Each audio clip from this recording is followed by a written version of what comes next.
Chers spéculateurs, bonjour et bienvenue dans cette vidéo hebdo du samedi. Tous les complotistes vont adorer cette vidéo parce que je vais vous parler de la situation très prometteuse de l'or, du Bitcoin. Je sais qu'il y a beaucoup de détracteurs de ces deux actifs qui sont contre les gouvernements et qui pensent que ça va aller à la cave, que ça ne vaut rien, que l'or ne distribue pas de coupons, que l'or est une vieille relique barbare. En attendant, l'or, dans un patrimoine diversifié, il fait sens. L'or, comme outil tout simplement spéculatif, il fait sens à certains moments. Et là, vous allez voir on est dans un de ces moments où les choses deviennent de plus en plus intéressantes pour ceux qui veulent prendre des positions sur l'or. Et le Bitcoin, c'est exactement pareil, la même chose. Donc, on est dans une bataille actuellement entre des acheteurs et des vendeurs, puisqu'on est dans une période de consolidation. Donc, c'est un bain de sang. Il y a les acheteurs, les vendeurs qui se font la guerre à coups de couteau. C'est une horreur. Si vous êtes sur le front, c'est une horreur. Si vous êtes dans votre canapé, comme moi, en cash, c'est-à-dire sans position, avec du popcorn, c'est un régal. C'est une série Netflix. Et je vais vous commenter cette série Netflix en direct. Et on verra qu'il y a quand même une grosse tendance de fond et qu'on sait, avec quand même de bonnes probabilités qui a le plus de chances de gagner cet affrontement. Donc voilà, et aussi on va aussi parler bien entendu de la correction du SP500 et voir quel est le scénario le plus probable, puisque j'ai quantifié ça pour vous dans cette vidéo. Donc ça, ce sera en deuxième partie de vidéo. C'est parti. Analyse de notre cher Bitcoin qui a un comportement très intéressant, le type de comportement que l'on attend. Quand on était là, voilà, je vous avais dessiné tout simplement qu'on s'attendait à voir la mise en place. Donc on a eu la tasse et donc là on est sur l'anse, on est sur la construction de l'anse et donc tout ça fait sens uniquement si on est dans un bull market. Si on est toujours dans le bull market, cette grande structure de tasse avec anse est celle qui doit se dessiner. C'est une structure de continuation de tendance de cycle haussier. Donc je vais vous passer ça en weekly, en hebdomadaire pour vous voyez un petit peu semaine après semaine, on fait le suivi de cette structure en tasse et se mettre en place. Là, on a le pivot. La semaine passée, on était en baisse, on ne savait pas si ça allait baisser jusqu'en bas ou si ça allait rester sur les niveaux actuels et construire effectivement la micro-base de l'anse dans la tasse et anse. Et bien là, cette semaine, on est une semaine de hausse. Donc là, on est en train de marquer la zone de support. Et ce que je vous avais dessiné la semaine dernière reste toujours d'actualité. On a donc là une contraction de la volatilité. On devrait avoir une petite partie de ping-pong entre ces deux bornes, c'est-à-dire entre la borne des 54 000 $ et la borne des 39-40 000 $. Et ensuite, à l'issue de cette partie de ping-pong qui devrait se resserrer entre les joueurs, là, entre les acheteurs et les vendeurs, on devrait assister à un breakout. Si le breakout a lieu à la hausse, et bien tout simplement la partie continue, ce sera le moment où on parlera de signaux d'achat, de signal d'achat, de signal de prise de position.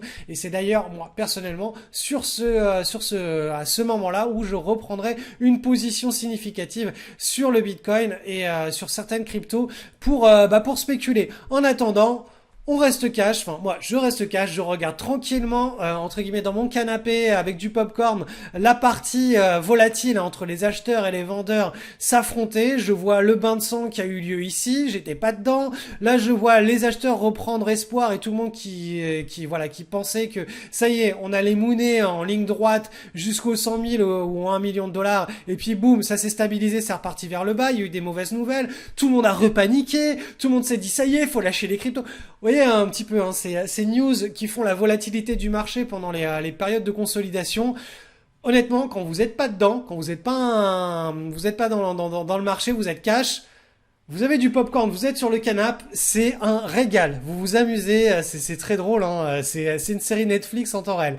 Par contre, après, les choses sérieuses, elles vont reprendre quand on aura un vrai signal d'irrationalité où les intervenants à la hausse, s'ils arrivent, vont se remettre à acheter comme des fous, comme des coqs sans tête, des poules sans tête qui courent dans tous les sens. Et bien là, ils vont se mettre à courir à la hausse et nous on se positionnera, je me positionnerai à la hausse et vous en serez avertis en temps réel. Allez, j'en profite pour faire une petite analyse, un petit suivi sur l'or, puisqu'on m'a pas mal demandé. L'or est exactement dans le même genre de situation que le Bitcoin, c'est-à-dire une consolidation latérale, donc forcément il y a de la volatilité, hein. Il y a des plus 10, des moins 10%, donc forcément quand ça baisse, il y a tous ceux qui détestent l'or qui disent que bah, l'or à la cave. Quand ça monte, il y a tous ceux qui défendent l'or qui disent que l'or va que l'or est la nouvelle devise et va redevenir le nouvel étalon mondial. Quand ça rebaisse, il y a tous les détracteurs de l'or. Enfin bref, vous l'avez compris, c'est une partie de ping-pong avec des acheteurs et des vendeurs qui défendent leur bout de pain. Nous, on reste en dehors de tout ça. On regarde simplement les choses avec une unité de temps supérieure. Donc l'unité de temps supérieure, je vous la passe en mensuel.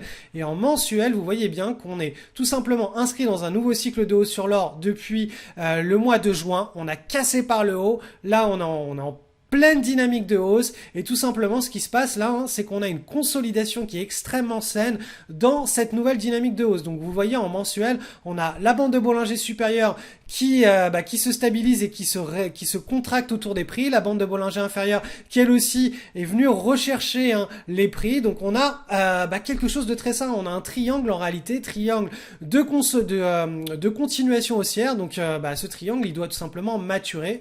Donc je vais vous repasser ça en weekly et je vais vous dessiner le scénario potentiel de maturation sur l'or qui devrait davantage faire quelque chose comme ceci. Donc ça, c'est le scénario que je privilégie et c'est le scénario le plus probable, à savoir une continuation de la tendance sur du long terme de l'or. Donc là, vous le voyez, on est venu chercher une fois, deux fois, trois fois, quatre fois la zone des 1800, entre 1008, des 1700, 1800 $.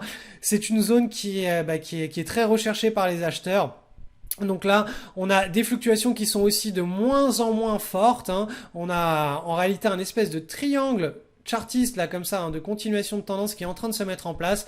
Donc tout simplement, c'est pour ça que j'ai pu vous dessiner ces petites vagues entre le triangle avant de, on l'espère, voir une cassure à la hausse et puis pouvoir renforcer ou reprendre des nouvelles positions acheteuses sur l'or pour tous ceux qui veulent notamment faire de la spéculation et du suivi de tendance. Ce sera à ce moment-là qu'il faudra mettre en place les paris sur breakout. En attendant, restez cash, restez tranquillement dans votre canapé comme sur le Bitcoin et si ça part vers le bas, et bien tout simplement vous ne serez pas embarqué dans la tempête. Alors, si vous n'êtes pas au courant, j'ai repris tout simplement les emails quotidiens, les emails privés, donc lundi, mardi, jeudi, vendredi, 4 emails par semaine. Et dans la semaine qui vient, dans la semaine à thème, je vais vous parler d'une anecdote, d'une histoire assez personnelle d'amis entrepreneurs qui étaient prêts à tout pour pour fuir le fisc. Alors, fuir de manière totalement légale, mais vous allez voir dans cet email ce qui s'est passé et pourquoi ils préféraient perdre cet argent plutôt que le donner au fisc, puisque dans leur logique, cet argent était perdu s'ils le donnaient au fisc. Donc ils préféraient faire quelque chose de complètement fou et loufoque sur les marchés financiers avec cet argent, en se disant au moins c'est perdu, mais c'est pas pour les fonctionnaires du fisc. Et vous allez voir cette anecdote a donné lieu à quelque chose que je n'ai jamais vu en 17 ans. 17 ans sur les marchés, 17 ans de bourse. Si vous n'êtes pas inscrit sur ma liste privée d'emails, honnêtement, inscrivez-vous juste cette semaine et vous vous désinscrivez à la fin de la semaine. Vous savez, en bas des emails, il y a un lien de désinscription. Donc, juste pour cette histoire, au moins, si vous n'êtes pas sur mes emails privés, inscrivez-vous. Vous allez voir, c'est du caviar. Vous allez vous régaler. C'est une histoire vraie. C'est une histoire qui s'est passée l'année dernière. Entre l'année dernière et cette année. Donc je vous en dis pas plus. Donc il va y avoir 4 emails en tout et ces 2 emails qui concernent cette histoire en particulier seront distribués mardi et jeudi. Donc le lien est en description. Si vous n'êtes pas encore inscrit sur ma liste d'emailing privée, eh bien c'est le moment. Analyse du SP500 avec une semaine de baisse. Donc là, on est en train d'entrer dans un état correctif. Vous voyez, on a cassé cette petite trendline hebdomadaire. On a eu 7 semaines de baisse en hebdo. On est sur la moyenne mobile à 20 semaines. Donc là, on est dans un état correctif puisqu'on a la bande de Bollinger supérieure qui commence à stabiliser de manière horizontale. La bande de Bollinger inférieure va commencer à remonter et on devrait assister à la première consolidation, on l'espère, d'ampleur, histoire de de digérer toute cette hausse qui a été extrême depuis la crise coronavirus. Donc là, actuellement, sur le SP500, le scénario qui est en train de se dessiner, c'est tout simplement celui-ci. Je vous le dis, voilà, hop. Et là, on verra si ça part vers le haut ou si ça part vers le bas. En tout cas, ça, c'est voilà, c'est l'histoire que nous présente le SP500. L'autre chose que je voulais dont je voulais vous reparler sur le SP500, je vous en avais parlé au début de l'été dernier en vous expliquant que moi, ce qui me faisait un petit peu peur, c'est qu'on arrivait en haut de ce canal. Alors, on va afficher. Donc, on est passé sur du mensuel. Donc, vous voyez, crise des subprimes 2009. On a ce beau canal haussier depuis. Et là, on arrive tout en haut du canal haussier.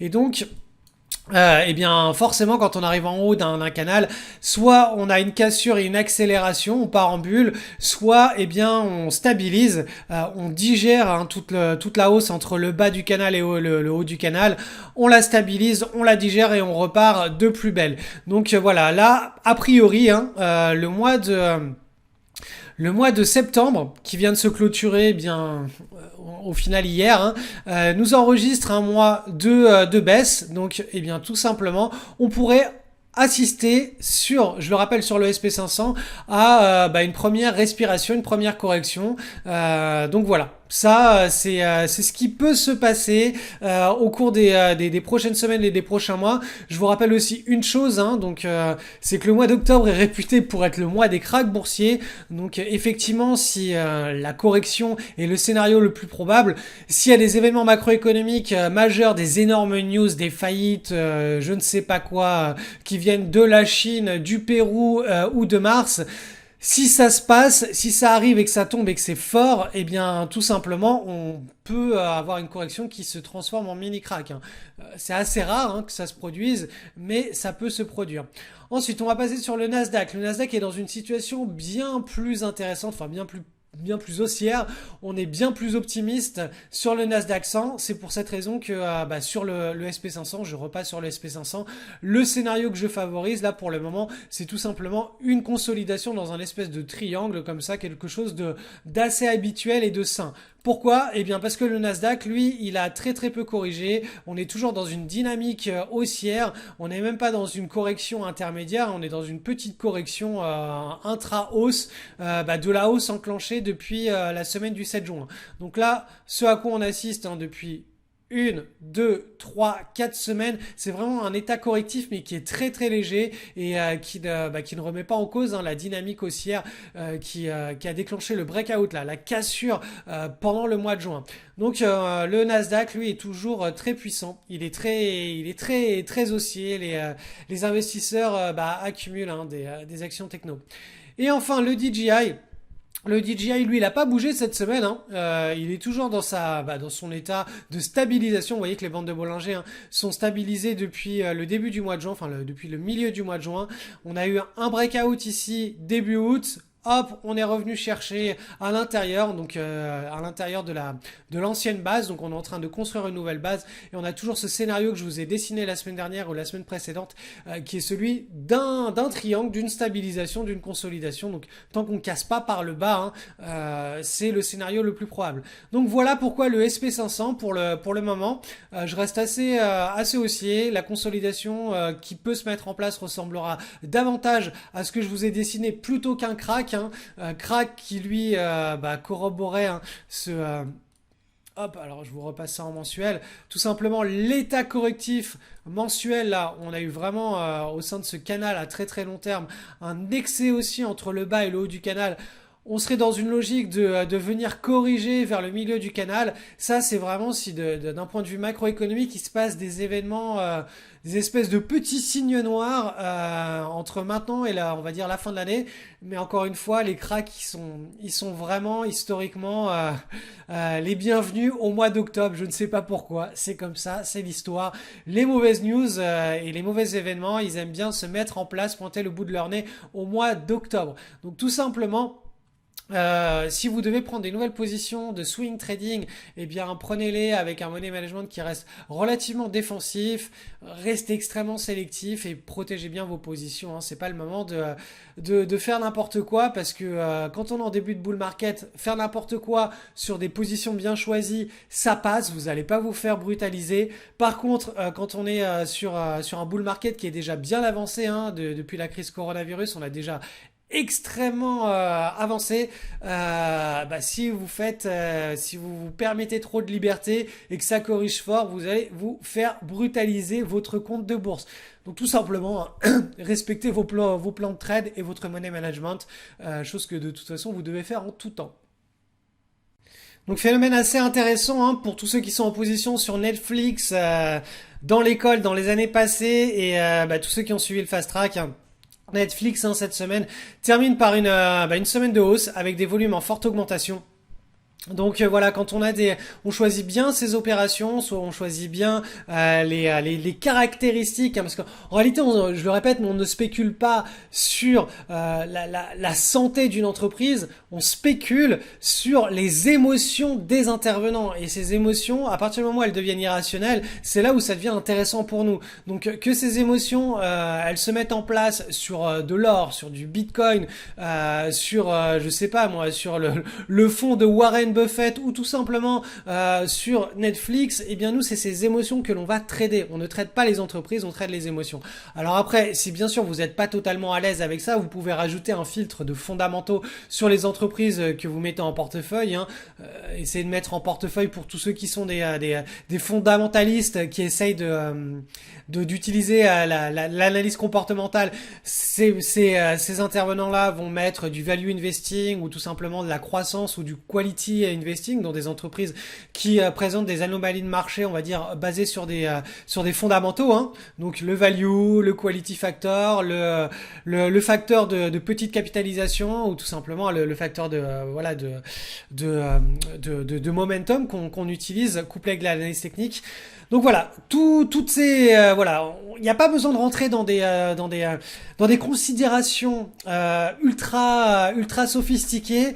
Tout ce que l'on a besoin de voir et d'identifier, c'est des comportements où l'irrationalité des investisseurs est en train de reprendre de plus belle. Et sur Netflix, c'était le cas, je vous l'avais présenté, hein, c'est le cas depuis le début du mois de septembre. Donc là, chose intéressante, hein, cette semaine, des forts volumes en augmentation, alors que le SP500 et le Nasdaq et le DJI sont en correction. Donc cette action a vraiment un très très bon comportement. Les investisseurs sont très optimistes et on sent qu'il y a une certaine forme d'irrationalité qui est en train de se développer sur cette action. Toute cette structure, tout ce plan de trade, tout ce mindset que vous devez bien mettre en place, bien entendu, je vous l'enseigne dans mon école de bourse. Les inscriptions sont fermées, elles n'ont lieu qu'une fois par an au mois de septembre. Vous l'avez vu passer en principe. Cependant, d'ici le 15 octobre, il y a probablement une place ou voire 2 places ou 3 places, je ne sais pas ce qui va se passer en interne, mais d'ici le 15 octobre, s'il y a une place qui se libère, vous en serez informé uniquement si vous êtes inscrit sur cette liste d'attente que vous voyez là, et le lien est en description.